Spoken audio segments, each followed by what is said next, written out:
അള്ളാഹുവിൻ്റെ പരിശുദ്ധമായ അസ്മാഉൽ ഹുസ്നയിലെ അതിവിശിഷ്ടമായൊരു ഇസ്മ അൽ ഖബീർ എന്ന് പറയുന്ന ഇസ്മ. യാ ഖബീറു യാ അള്ളാ എന്ന് ചൊല്ലിയാൽ നമുക്ക് ലഭിക്കുന്ന ചില അത്ഭുത നേട്ടങ്ങളുണ്ട്. അതിനെക്കുറിച്ചാണ് നമ്മൾ ഇന്ന് സംസാരിക്കുന്നത്. ഈ അൽ ഖബീർ എന്ന് പറയുന്ന ഇസ്മ, ഇത് ചില വിഷയങ്ങളൊക്കെ നമുക്ക് അറിയാതെ പോകുന്ന പല കാര്യങ്ങളുണ്ട്. എന്താണ് അതിൻ്റെ നിജസ്ഥിതി എന്നറിയാത്തത്. ഇപ്പോൾ നമ്മുടെ മക്കളുമായി ബന്ധപ്പെട്ട വിഷയങ്ങളിൽ അവൾ പറയുന്നു അത് ഇല്ല എന്നുള്ളത്. എന്ത് വിഷയമാണെങ്കിലും, ഇപ്പോൾ ഒരു അഫയറുമായി ബന്ധപ്പെട്ട വിഷയം, അല്ലെങ്കിൽ നമ്മൾ അവരിൽ മറ്റുള്ളവരൊക്കെ ആരോപിക്കുന്ന ഒരു വിഷയമുണ്ട്. നമ്മുടെ മക്കൾ എന്നുള്ള ഉദാഹരണം പറഞ്ഞതാണ്. അവർ കഞ്ചാവ് ഉപയോഗിക്കുന്നു, MDMA ഉപയോഗിക്കുന്നു. ഓനോട് എത്ര ചോദിച്ചിട്ട് അതിനെക്കുറിച്ച് പറയുന്നില്ല. മോൾക്ക് ഇന്നയാളോട് ഇഷ്ടമുണ്ട്, കൂടെ കറങ്ങുന്നത് കാണുന്നു, അത് മറ്റുള്ളവർ പറയുന്നു. പക്ഷെ നമുക്ക് മോളോട് ചോദിക്കുമ്പോൾ അതാണല്ലോ നമ്മുടെ ഒരു സോഴ്സ്, അത് കൃത്യമായിട്ട് മറുപടി ലഭിക്കുന്നില്ല, സത്യസന്ധമായിട്ട് പറയുന്നില്ല. പക്ഷേ നമുക്ക് റബ്ബ് സുബ്ഹാനഹു വ തആല ഇത് അറിയിച്ചു തരികയാണെങ്കിലോ അത് വലിയ ഉപകാരമാവും ചെയ്യുമല്ലേ. നമുക്ക് അവരെ മോൾഡ് ചെയ്യാൻ പറ്റും, നിയന്ത്രിക്കാൻ പറ്റും. അപ്പോൾ അതിന് കാരണമാകുന്ന ഒരു ഇസ്മാണ് അൽ ഖബീർ എന്ന് പറയുന്ന ഇസ്മ. നമുക്കൊരുപാട് കാര്യങ്ങൾ അൽ ഖബീർ എന്ന് പറയുന്ന ഇസ്മിലൂടെ വെളിവാക്കപ്പെടാൻ കാരണമാകുന്നുള്ളതാണ്. അത് നമ്മുടെ ഹൃദയത്തിലേക്ക് അള്ളാഹു അതുമായി ബന്ധപ്പെട്ടതൊക്കെ തോന്നിപ്പിച്ചു തരും എന്നുള്ളത് തീർച്ചയാണ്. അതിന് നമുക്ക് ഉപയോഗിക്കാൻ പറ്റുന്ന വളരെ അതിവിശിഷ്ടമായ ഒരു ഇസ്മാണ് അൽ ഖബീർ എന്ന് പറയുന്നത്. അള്ളാഹുവിൻ്റെ അറിവിനെ സൂചിപ്പിക്കുന്ന, ഞാൻ ആ ഇസ്മിനെക്കുറിച്ച് അതിൻ്റെ പ്രയോഗങ്ങളെക്കുറിച്ച് പറയുമ്പോൾ അതിൻ്റെ ചില നമ്മൾ മനസ്സിലാക്കി വെക്കേണ്ട ചില അർത്ഥതലങ്ങളും വിശദീകരിക്കുന്നത്. അപ്പോഴാണ് നമുക്കത് കൂടുതൽ ആത്മാർത്ഥതയോടുകൂടെ ചെയ്യാൻ സാധിക്കുക എന്നുള്ളത് കൊണ്ടാണ്. നിങ്ങൾ നോക്കൂ, നമ്മൾ അസ്മാഉൽ ഹുസ്നയെക്കുറിച്ച് പറയുമ്പോൾ എത്രയോ ഇസ്മുകൾ ജീവിതത്തിൽ പകർത്തിയവരുണ്ട്. അസ്മാഉൽ ഹുസ്നയിലെ ചില ഇസ്മുകൾ, ഈ ഒരു ഇസ്മൊക്കെ നമ്മൾ ആത്മാർത്ഥതയോടുകൂടെ ചൊല്ലിയിട്ട് അള്ളാഹുവിലേക്ക് ഉയർത്തുന്ന കരങ്ങളൊന്നും തട്ടപ്പെടൂല എന്നാ. അത് തീർച്ചയാണ്. ചില മഹാന്മാരൊക്കെ ഇസ്മിനെക്കുറിച്ച് അങ്ങനെ പറഞ്ഞെടുത്ത് കാണുന്നുണ്ട്. അപ്പോൾ നിങ്ങൾ നോക്കൂ, നമ്മൾ അസ്മാഉൽ ഹുസ്നയെക്കുറിച്ച്, അസ്മാഉൽ ഹുസ്നയിലെ ഇസ്മുകളെക്കുറിച്ച്, അസ്മാഉൽ ഹുസ്ന എല്ലാ ദിവസവും ചൊല്ലണം എന്ന് പറയുന്നു. അസ്മാഉൽ ഹുസ്ന എന്ന് പറഞ്ഞാൽ, ഇപ്പോൾ ഈ അടുത്തൊരാളോട് ചില വിഷയങ്ങളൊക്കെ അങ്ങനെ സംസാരിച്ചപ്പോൾ അയാൾ പറഞ്ഞു, ഇൻഷാ അല്ലാഹ് ഞാൻ വിഷയത്തിലേക്ക് വരാം, നേരിട്ട് കാണാനുള്ള ഡേറ്റ് ചൊവ്വാഴ്ചകളിൽ മാത്രമാണ്. ചൊവ്വാഴ്ച നേരിട്ട് വരാൻ വേണ്ടി ബുക്ക് ചെയ്യാൻ വിളിക്കേണ്ടത് ഞായറാഴ്ച 10 മണിക്കാണ്. വിളിച്ച് ബുക്ക് ചെയ്തതിന് ശേഷം മാത്രമേ വരാവൂ എന്ന് ഓർമ്മപ്പെടുത്തുകയാണ്. പലരും ബുക്ക് ചെയ്യാതെ വരുന്നുണ്ട്, അതുകൊണ്ടാണ്, സ്ഥലം അറിഞ്ഞതിൻ്റെ പേരിലൊക്കെ. അപ്പോൾ അത്തരം വിഷയങ്ങൾ പ്രത്യേകം ശ്രദ്ധിക്കണം എന്ന് ഓർമ്മപ്പെടുത്തണം. നമ്മളൊരു കൃത്യമായ എണ്ണം ആളുകൾ മാത്രമേ സ്വീകരിക്കുകയുള്ളൂ, കാരണം നമുക്ക് വേറെയും പ്രോഗ്രാമുകൾ ഉള്ളതുകൊണ്ട്. ഇത്തരം അപ്ഡേഷനും കാര്യങ്ങളൊക്കെ നമ്മൾ ഇൻസ്റ്റയിൽ അപ്ഡേറ്റ് ചെയ്യാറുണ്ട്. അതിൻ്റെ ലിങ്ക് ഡിസ്ക്രിപ്ഷനിൽ കൊടുത്തിട്ടുണ്ട്.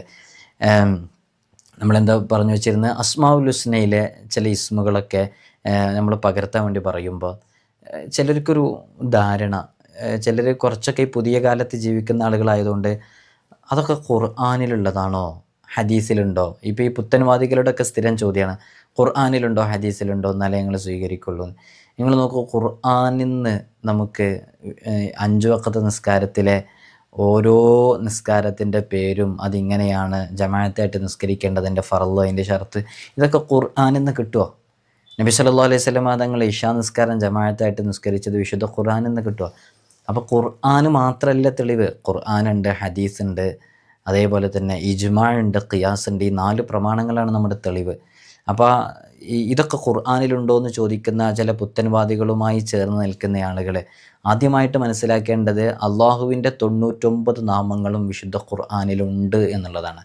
അള്ളാഹുവിൻ്റെ 99 നാമങ്ങളും വിശുദ്ധ ഖുർആനിലുണ്ട്. അപ്പോൾ ഖുർആനിലുണ്ട് എന്നുള്ളതാണ് അതിൻ്റെ മറുപടി. പിന്നെ പറയാനുള്ളത്, വിശുദ്ധ ഖുർആൻ തന്നെയാണ് പറയുന്നത്, വലില്ലാഹിൽ അസ്മാഉൽ ഹുസ്ന ഫദ്ഉഹു ബിഹാ. അള്ളാഹുവിൻ്റെ പരിശുദ്ധമായ അസ്മാഉൽ ഹുസ്ന അത് വളരെ സവിശേഷമേറിയതാണ്, വലിയ മഹത്വമുണ്ട്, പവറുണ്ടെന്ന് വിശുദ്ധ ഖുർആൻ തന്നെയാണ് പറയുന്നത്. മഹാന്മാരൊക്കെ പറഞ്ഞത് അസ്മാഉൽ ഹുസ്ന ചൊല്ലിയിട്ട് ചെയ്യുന്ന ദുആ സ്വീകരിക്കപ്പെടും എന്നുള്ളതാണ്. അതുകൊണ്ടാണല്ലോ നമ്മൾ മജ്ലിസിൽ വെച്ച് നമ്മൾ അസ്മാഉൽ ഹുസ്ന ചൊല്ലുന്നതിൻ്റെ മുമ്പ് നിയ്യത്ത് വെക്കാൻ പറയും. എന്നിട്ട് അസ്മാഉൽ ഹുസ്ന ചൊല്ലുന്നു, എന്നിട്ട് അസ്മാഉൽ ഹുസ്ന ചൊല്ലിയ ആ വിഷയത്തിന് വേണ്ടി നമ്മൾ ദുആ ചെയ്യുന്നു. നമ്മുടെ ഒരു പതിവാണ്. ഇത് രാവിലെയും വൈകുന്നേരം നമ്മൾ നടക്കുന്ന മജ്ലിസിൽ നിങ്ങൾ പങ്കെടുക്കുക. ഒരുപാട് വിഷയങ്ങൾ അതിലൂടെ പൂർത്തീകരിക്കപ്പെടും. ഇന്ന് നമ്മൾ ചർച്ച ചെയ്യുന്നത്, ഞാൻ കൂടുതൽ നീട്ടി പറയുന്നില്ല, ഇന്ന് നമ്മൾ ചർച്ച ചെയ്യുന്നത് അസ്മാഉൽ ഹുസ്നയിലെ അൽ ഖബീർ എന്ന് പറയുന്ന ഇസ്മിനെ കുറിച്ചാണ്. എന്താണ് ഈ ഇസ്മിൻ്റെ പ്രത്യേകത എന്നറിയോ? അൽ ഖബീർ എന്ന് പറയുന്ന ഇസ്മ അള്ളാഹുവിൻ്റെ അറിവിനെ സൂചിപ്പിക്കുന്ന ഇസ്മാണ്. ആന്തരികമായ രഹസ്യങ്ങൾ അറിയുന്നവൻ, സൂക്ഷ്മജ്ഞൻ എന്നൊക്കെയാണ് ഈ ഇസ്മിൻ്റെ ഒരു ചെറിയ രൂപത്തിൽ നമുക്ക് മനസ്സിലാക്കാൻ പറ്റുന്നൊരർത്ഥം. അൽ അലീം എന്ന് പറയുന്നൊരു ഇസ്മുണ്ടല്ലോ, അതേ അർത്ഥത്തിലാണ് ഈ ഒരു ഇസ്മുള്ളത്. അതുകൊണ്ട് തന്നെ ഐഹികവും പാരത്രികവുമായ വിഷയങ്ങളിൽ അറിവ്, ജ്ഞാനം നേടാൻ യത്നിക്കാൻ ഓരോ അടിമയും സന്നദ്ധനാകണം.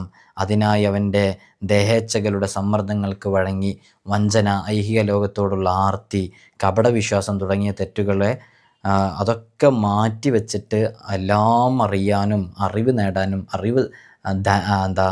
അറിവ് സമ്പാദിക്കാനും വേണ്ടിയിട്ട് നമ്മൾ നമ്മുടെ സമയം ചെലവഴിക്കണം. അള്ളാഹുവിനെ സംബന്ധിച്ചിടത്തോളം അള്ളാഹു എല്ലാം അറിയുന്നവനാണ്. രഹസ്യവും പരസ്യം പോലെ തന്നെയാണ്, വ്യക്തമായ കാര്യമാണ്. അള്ളാഹു സുബ്ഹാനഹു വ തആല വിശുദ്ധ ഖുർആനിലൂടെ തന്നെ പറയുന്നത് എന്താ? ആകാശഭൂമികളിലുള്ള എല്ലാ വസ്തുക്കളുടെയും ഉടമ അള്ളാഹുവാണ്. ഉടമ ആ എല്ലാ സ്തുതിയും അള്ളാഹുവിനാണെന്ന് വിശുദ്ധ ഖുർആൻ തന്നെ പറയുന്നുണ്ട്. അപ്പോൾ നമ്മൾ ബാഹ്യവും ആന്തരികവുമായ എല്ലാ കാര്യങ്ങളും റബ്ബ് സുബ്ഹാനഹു വ തആല അറിയുന്നുണ്ട് എന്ന് ഈ ഇസ്മിലൂടെ നമ്മൾ മനസ്സിലാക്കുമ്പോൾ ഇസ്മ നമ്മോട് തേടുന്ന ഒരു കാര്യമുണ്ട്. നമ്മുടെ ബാഹ്യവും ആന്തരികവും എപ്പോഴും നന്നാക്കണം എന്നുള്ളത്. അത് ഈ ഇസ്മ തേടുന്നൊരു കാര്യമാണ്. നമ്മുടെ പുറം മാത്രം നന്നായാൽ പോരാ, അകവും കൂടെ നന്നാവണം എന്നുള്ളതാണ്. ഈ ഇസ്മ നമുക്ക് ചൊല്ലിയാൽ ലഭിക്കുന്ന നേട്ടങ്ങൾ ബാഹ്യവും ആന്തരികവുമായ ഏതു പാപങ്ങളിൽ നിന്നും മുക്തി ലഭിക്കാൻ ഈ ദിവ്യനാമം ധാരാളമായി ഉരുവിട്ട് അള്ളാഹുവിനോട് ദുആ ചെയ്താൽ മതി. സൂക്ഷ്മശാലിയായ അള്ളാഹു, സൂക്ഷ്മജ്ഞാനിയായ അള്ളാഹു, എല്ലാ വസ്തുക്കളെ കൊണ്ടും അറിയുന്നവനായ റബ്ബ് സുബ്ഹാനഹു വ തആല നമ്മുടെ ഹൃദയങ്ങളിലേക്ക് കടന്നു വരുന്ന പല വിഷയങ്ങളും കൃത്യമായി അറിയുന്നവനാണ്. അതുകൊണ്ട് തന്നെ വളരെ സൂക്ഷ്മമായിട്ടാണ് നമ്മുടെ ജീവിതത്തെ നാം ഓരോരുത്തരും ക്രമപ്പെടുത്തേണ്ടത്. ഈ ഇസ്മ ചൊല്ലിയിട്ട് നമ്മൾ ദുആ ചെയ്യുമ്പോൾ ആ ദുആ ഒരു കാരണവശാലും തട്ടപ്പെടുകയില്ല എന്ന് സ്വാലിഹ്യങ്ങൾ പഠിപ്പിച്ചിട്ടുണ്ട്. ഇസ്മുൽ അഅ്ളമിൻ്റെ ഒരു അക്ഷരം ഈ ഇസ്മിൽ ഉണ്ടായത് കൊണ്ട് തന്നെ വേദനകളും യാതനകളും നീക്കം ചെയ്യുന്നതിൽ ഇതിന് വലിയ ശക്തിയുണ്ട്. അതിൻ്റെ അക്ഷരസംഖ്യ, ഈ ഇസ്മിൻ്റെ അക്ഷരസംഖ്യ, നമ്മൾ ഓരോ അക്ഷരസംഖ്യ പറയുന്നത്, അതത് പറയുന്നത്, ഈ അതതനുസരിച്ച് ചൊല്ലുമ്പോൾ അതുമായി ഏൽപ്പിക്കപ്പെട്ട മലക്കുകളുടെ ഒരു ഖിദ്മത്ത് നമുക്കുണ്ടാകും എന്നുള്ളത് കൊണ്ടാണ്. അപ്പോൾ നോക്കൂ, ഇതിൻ്റെ അക്ഷരസംഖ്യ എന്ന് പറയുന്നത് 812. അപ്പോൾ ഖാഫ്, ഖബീർ എന്ന് പറയുമ്പോൾ ഫസ്റ്റത്തെ ഖാ അത് 600 പിന്നെ ബാ 2, യാ 10, തോ 200. അപ്പോൾ 600, 800, 810, 812 ഇതിൻ്റെ അത്. ഇത് പതിവായി ഉരുവിടുന്ന ആരെങ്കിലും ഉണ്ടോ അവരിലേക്ക് ഇതിൻ്റെ ഖാദിമായ മലക്ക് വന്ന് അവർക്ക് പ്രത്യേകം ആശീർവദിക്കുകയും അവരുടെ കാര്യങ്ങളുമായി ബന്ധപ്പെട്ട എല്ലാ വിഷയങ്ങളിലും ഇടപെടുകയും ചെയ്യുന്നതാണ്. ഇതിപ്പോൾ നമ്മൾ ഈ ഇസ്മ പറയുന്നതിൻ്റെ മുമ്പ് തന്നെ ഇത് പതിവാക്കുന്ന എത്രയോ ആളുകളുണ്ട്. നമ്മളെ രോഗങ്ങൾ ശിഫയാകാൻ, അതേപോലെ തന്നെ നമ്മുടെ ഹൃദയത്തിലേക്ക് നമുക്ക് മനസ്സിലാകേണ്ട ഒരുപാട് കാര്യങ്ങളുണ്ട്. അത്തരം കാര്യങ്ങൾ മനസ്സിലാക്കാൻ ഈ ഇസ്മ കൊണ്ട് ഉപകാരപ്പെടും എന്നുള്ളതാണ്. അപ്പോൾ നമുക്ക് നേരത്തെ ഇതിൻ്റെ തുടക്കത്തിൽ നമ്മൾ പറഞ്ഞ പോലെ എന്തെങ്കിലും വിഷയങ്ങളൊക്കെ വെളിവാകാനുണ്ടെങ്കിൽ, ഇപ്പം ഞാൻ അതിനെക്കുറിച്ച് കൂടുതൽ പറയുന്നില്ല, നിധിയുമായി ബന്ധപ്പെട്ടൊക്കെ ഈ ഇസ്മ പല ആളുകൾ ഉപയോഗിക്കാറുണ്ട്. നിധിയൊക്കെ എടുക്കണം എന്നാഗ്രഹിക്കുന്നവർക്ക് ഈ ഇസ്മ എവിടെയെങ്കിലുമൊക്കെ അറിവുണ്ടെന്ന് കിട്ടുമ്പോൾ ഈ ഇസ്മ കൊണ്ടുള്ള ചില പ്രത്യേക അമലുകളൊക്കെ ഉണ്ട്. ഞാനതിൽ കൂടുതൽ ആ വിഷയത്തിലേക്ക് പ്രവേശിക്കുന്നില്ല. നമ്മൾ കിടന്നുറങ്ങുന്നതിൻ്റെ മുമ്പ് ഈ പരിശുദ്ധമായ ഇസ്മ പല പ്രാവശ്യം ഉരുവിട്ട് കൊണ്ടിരുന്നാൽ മറഞ്ഞ കാര്യങ്ങൾ അവരിലേക്ക് വെളിവാക്കപ്പെടും എന്നുള്ളതാണ്. അള്ളാഹുവാണല്ലോ വെളിവാക്കി തരുന്നത്. അപ്പോൾ എങ്ങനെയാണ് സംഭവം? നമുക്ക് എന്തെങ്കിലുമൊക്കെ ഒരു കാര്യം അറിയേണ്ടതായിട്ടുണ്ട്, എന്താണ് ആ വിഷയത്തിലെന്ന് അറിയില്ല. ഓനിപ്പോൾ നാളെ പൈസ ചോദിക്കാൻ വന്നിട്ടുണ്ട്, അതിപ്പോൾ തിരിച്ച് ഓനെ തരുമോ, ഒരാഴ്ച കഴിഞ്ഞിട്ട് തരുമെന്നാ പറയുന്നത്. നമുക്ക് എല്ലാ കാര്യത്തിലും റബ്ബിനോട് ചോദിക്കാമല്ലോ അല്ലേ? ഈ ഇസ്മതിന് ഉപയോഗപ്പെടുത്താവുന്നതാണ്. അള്ളാഹു നമുക്ക് തൗഫീഖ് നൽകട്ടെ ഇൻഷാ അല്ലാഹ്. ഈ ഇസ്മ ജീവിതത്തിൽ പകർത്തുക. എല്ലാ ദിവസവും സൂചിപ്പിക്കാറുള്ളത് പോലെ തന്നെ 5 വഖ്ത് ഫർദ് നിസ്കാരങ്ങൾ ഒരു കാരണവശാലും ഖളാ ആക്കരുത്. മറ്റുള്ളവൻ്റെ കുറ്റങ്ങൾ പറയരുത്, ഗീബത്ത് പറയരുത്. നല്ല രൂപത്തിൽ ജീവിക്കുക. നിസ്കാരത്തിൻ്റെ വിഷയത്തിൽ കണിശത പാലിക്കുക. എത്ര തിരക്കുണ്ടെങ്കിലും അസ്മാഉൽ ഹുസ്ന കാണാതെ പഠിക്കുക. അസ്മാഉൽ ഹുസ്ന എല്ലാ ദിവസവും ചുരുങ്ങിയത് 3 തവണയെങ്കിലും ചൊല്ലുക. അസ്മാഉൽ ഹുസ്നയുടെ റിയാള ചെറിയ രൂപത്തിലെങ്കിലും പൂർത്തി വീട്ടേണ്ടത് എങ്ങനെയാണെന്ന് പറഞ്ഞിട്ടുണ്ട്, അത് പൂർത്തിയാക്കി വീട്ടുക. ഇൻഷാ അല്ലാഹ് നമുക്ക് സലാമത്ത് നൽകട്ടെ. നിങ്ങളൊക്കെ ദുആ ചെയ്യണം. അസ്സലാമു അലൈക്കും വറഹ്മത്തുള്ളാഹി.